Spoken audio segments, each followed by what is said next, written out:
Good morning, Peter. Morning, Continuing this exciting journey of intentional living.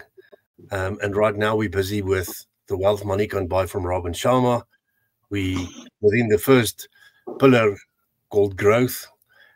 And in the growth pillar today, we're going to talk about the best way to start is to start. Now, the first thought that came to mind here is, how does it link to intentional living? When in doubt, I always go back to process. And process says that if the output wants to be intention or intentional living, the input needs to be something else. And the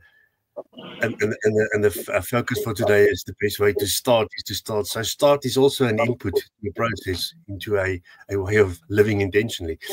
What I took from it was kind of short. Robin Sharma says the best way to start is to start. So no excuses. It's the execution on that commitment that is the difficult part. And to get past that, you just need to use or exercise your human will. And my understanding is that your human will is also a muscle. So it is also something that you can train. So, yeah, your thoughts.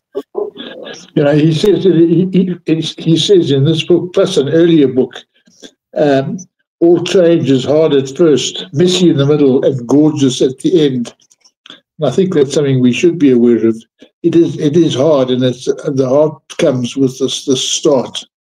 But it's important that we start. If we want to get anywhere, we need to start. I almost got the idea when I read it, and I've read through it a number of times, that the most difficult part is really the start. I mean, once you've taken that first step, it goes. There's a quote that says the journey of 1,000 miles starts with the first step.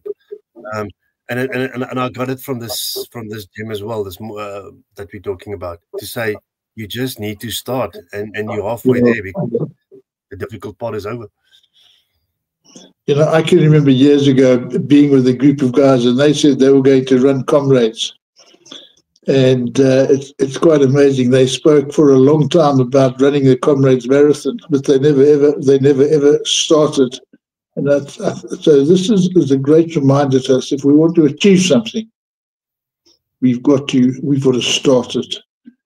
And even though it might be hard at the start, it's worthwhile doing it. If it's worthwhile, it